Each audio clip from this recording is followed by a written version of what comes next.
Assalamualaikum warahmatullahi wabarakatuh. Perkenalkan, saya Muhammad Dahlan SPD, asal daerah Kabupaten Sinjai, Sulawesi Selatan. Saya adalah mahasiswa PPG dalam jabatan Universitas Negeri Malang tahun 2022 Angkatan 1 jurusan Pendidikan IPS.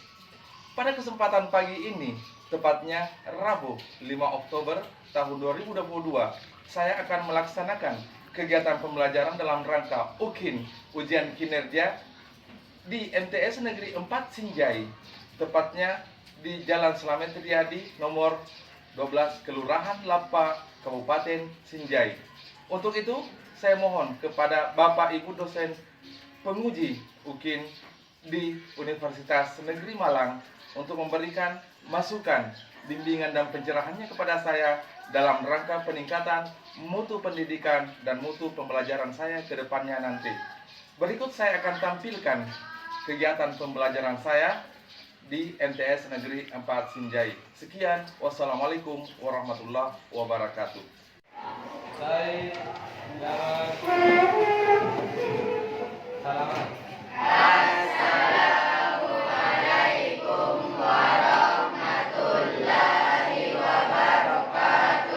Waalaikumsalam warahmatullahi wabarakatuh. Amin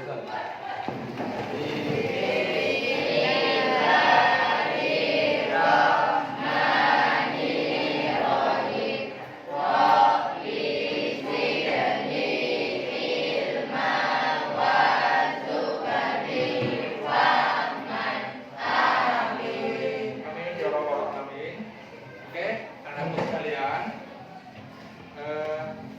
sebelum kita lanjut ke pembelajaran kita sebagaimana biasanya, baiklah Bapak akan melakukan presensi dulu kepada anak-anakku sekalian. Jadi silakan angkat tangan yang saya sebut namanya ya. Oke, yang pertama Marsha Salsabila, Ade Reski Pratama, Hadir Pak. Hairun Nisa, Syakila Alif Hasna. Oke, baiklah anak sekalian, kita akan lanjut pembelajaran kita sebagaimana biasanya. Namun karena saya lihat anak-anakku saya loyo-loyo, mungkin karena kita di pembelajaran terakhir, sehingga anakku sekalian bersemangat. Untuk itu, sebelum kita masuk pada materi pembelajaran kita akan adakan dulu ice breathing. Oke? Sudah siap semua ice breathing? Ya. Yakin sudah siap? Ya. Oke, saya akan menunjukkan di layar monitor. Saya minta anak-anakku sekalian sebutkan warna yang muncul pada layar monitor. Oke, siap? Siap. Kita mulai.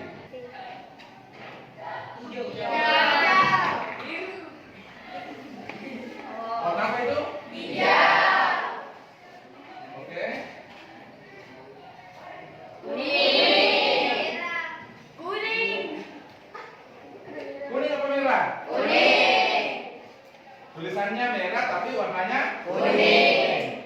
sebagaimana saya katakan, sebutkan warnanya, bukan sebutkan bacaannya atau tulisannya. Oke.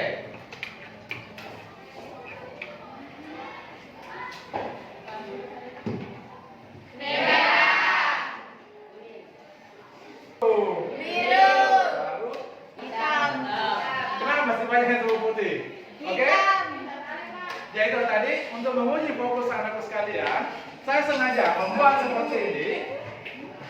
Dan saya minta anakku sekalian untuk membaca sesuai dengan warna yang tampil, bukan sesuai dengan tulisannya. Selanjutnya, anakku sekalian, Ayo serius. sebelum kita lanjut pada pembahasan materi, saya ingin bertanya, ada yang tahu perubahan apa yang muncul di daerah kita pada saat ini dibandingkan ketika anak-anakku masih di SD dulu? Kira-kira apa yang berubah di lingkungan kita? Coba angkat tangan yang mau jawab. Oke, silakan angkat tangan. Siapa namanya? Siapa? Nisrina Hafizah. Silakan.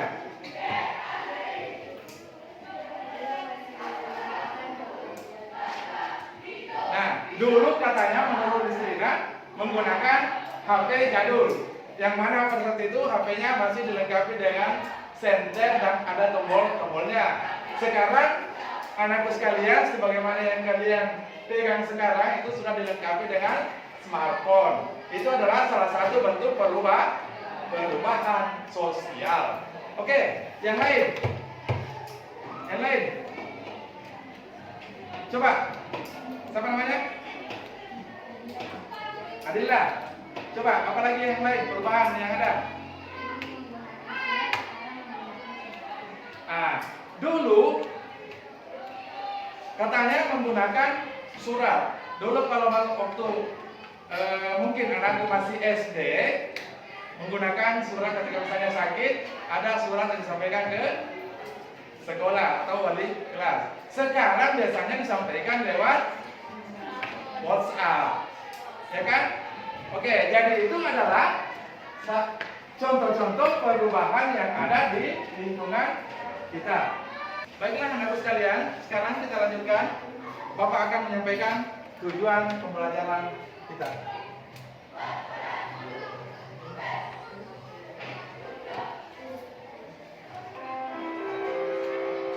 Jadi ini tujuan pembelajaran kita hari ini, yaitu melalui PBL peserta didik dapat menjelaskan pengertian perubahan sosial budaya. Kemudian yang kedua, mengidentifikasi bentuk-bentuk perubahan sosial budaya dengan baik dan benar. Yang ketiga, menguraikan perubahan sosial budaya dengan baik dan benar. Yang keempat, menyajikan laporan hasil diskusi tentang perubahan sosial budaya dengan baik. Oke, anak-anak sekalian. Selanjutnya, sebagaimana kelompok yang telah kita bagikan di WhatsApp ini, Bapak akan memberikan tugas kepada masing-masing kelompok setelah kita memutarkan video pembelajaran. Jadi, sebelum Bapak membagikan LKPD-nya, silakan anakku perhatikan dulu video pembelajarannya. Silakan dicermati. Nanti kita akan berdiskusi. Jadi berikut video pembelajarannya. Silakan dicermati.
anakku sekalian, demikianlah video pembelajaran kita kali ini.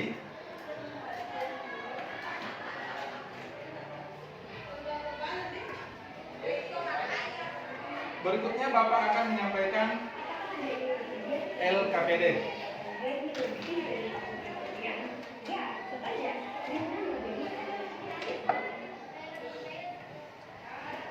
Jadi Bapak telah siapkan LKPD seperti yang ada di atas. Ini dengan lembar yang sudah Bapak print untuk masing-masing kelompok. Ada 6 kelompok, yang mana di kelompok 1 dan 2 itu membahas bentuk-bentuk perubahan sosial berdasarkan waktu. Kemudian kelompok 3 dan 4 membahas perubahan sosial berdasarkan sudut pandang masyarakat. Kemudian yang kelompok 5 dan 6 membahas perubahan sosial berdasarkan pengaruh. Berikut sudah ada LKPD-nya yang saya print untuk anakku sekalian. Saya akan bagikan per kelompok kepada anak sekalian. Silakan gunakan lembar kerja ini untuk berdiskusi. Oke, kita akan berdiskusi selama 15 sampai 20 menit ke depan. Oke, saya akan bagikan LKPD-nya.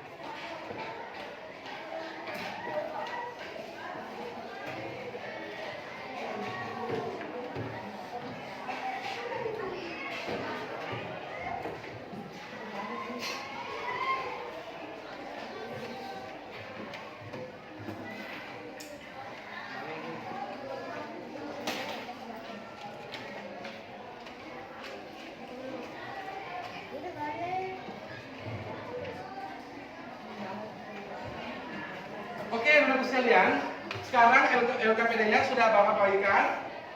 Silakan lakukan diskusi sesuai dengan petunjuk yang ada. Ini, jadi silakan ada petunjuknya ya. Silakan lakukan diskusi sesuai petunjuk yang ada pada LKPD masing-masing. Untuk materinya, materi yang akan anakku sekalian diskusikan, silakan lakukan literasi. Silakan berliterasi menggunakan ponsel anak-anakku sekalian. Oke, silakan berdiskusi.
Oke, jadi baiklah, kita akan meminta masing-masing kelompok untuk membacakan presentasinya. Silakan kelompok 1.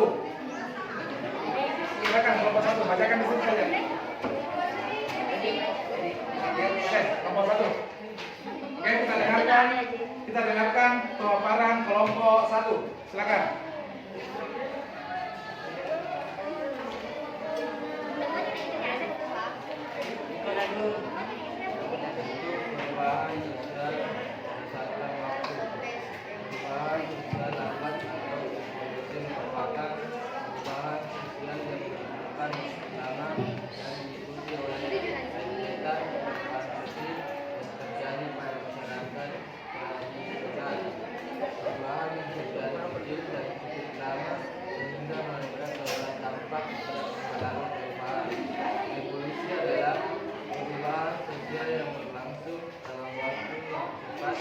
dan hal-hal mendasar dalam masyarakat ikut mengalami perubahan.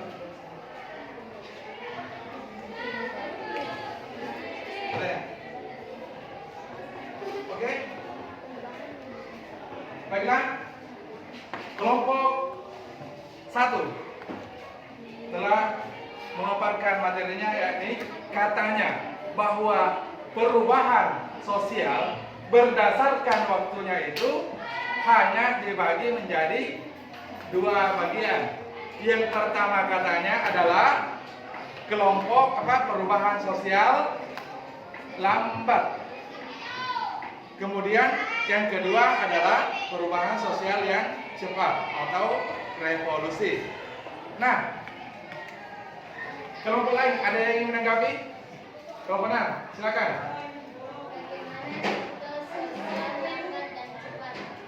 Jadi katanya kelompok 6, bagaimana contoh-contoh perubahan sosial yang lambat itu dan bagaimana contoh perubahan sosial yang cepat. Silakan kelompok 1 diberikan jawabannya.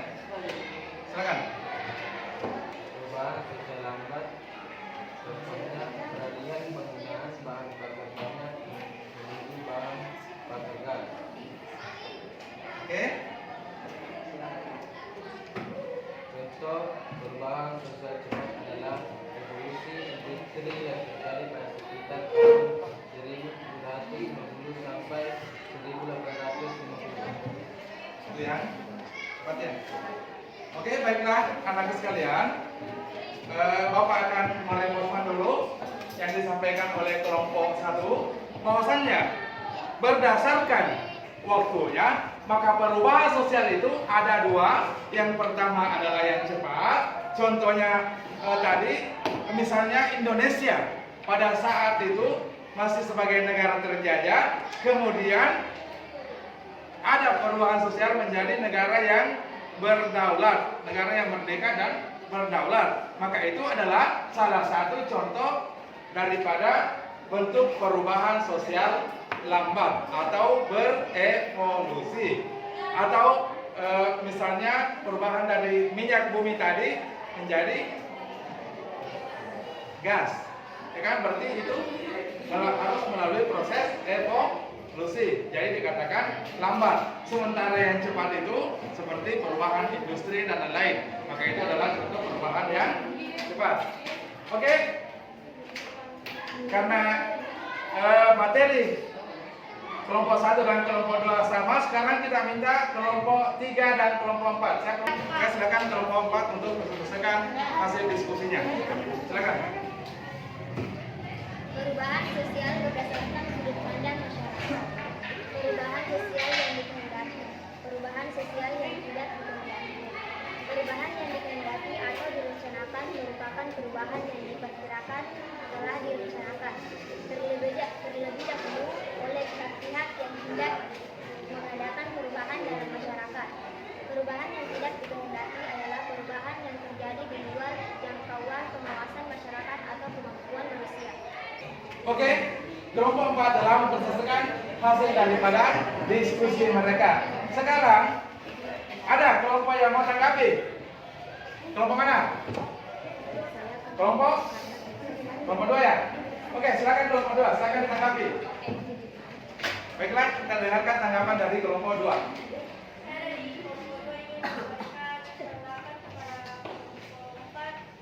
Terdapat dua sudut pandang masyarakat, yakni perubahan sosial yang dikehendaki dan perubahan sosial yang tidak dikehendaki. Kenapa ada perubahan sosial yang tidak dikehendaki? Jadi menarik sekali pertanyaan dari kelompok 2. Bahwasannya sesuai dengan apa yang telah dibahas oleh kelompok 4 tadi, bahwa perubahan sosial menurut berdasarkan sudut pandang masyarakat itu ada dua katanya, yakni adalah perubahan sosial yang dikehendaki dan yang tidak dikehendaki. Kemudian yang dia pertanyakan adalah kenapa mesti ada perubahan sosial yang tidak dikehendaki. Oke? Silakan kelompok 4, silakan berikan jawabannya.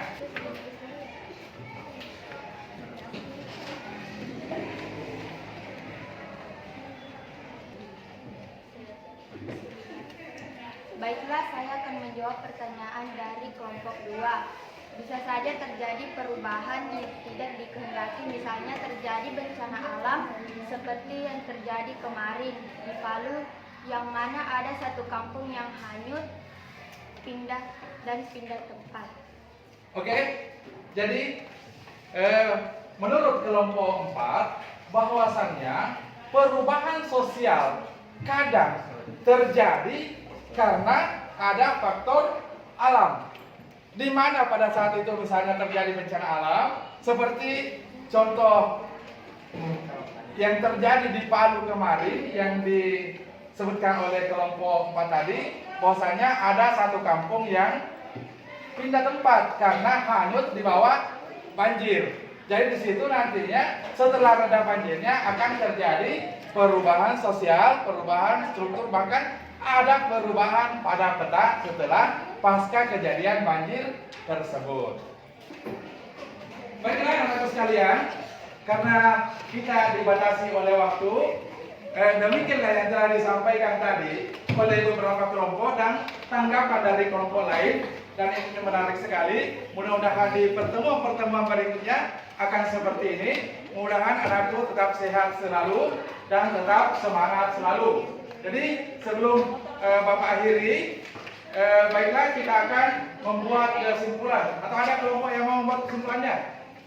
Silakan kelompok 5, silakan sampaikan kesimpulannya. Perubahan sosial sebagai suatu perubahan dari cara-cara hidup yang telah diterima, baik karena perubahan kondisi geografis, kebudayaan, material, komposisi penduduk, ideologi, maupun karena adanya diskusi ataupun penemuan baru dalam masyarakat.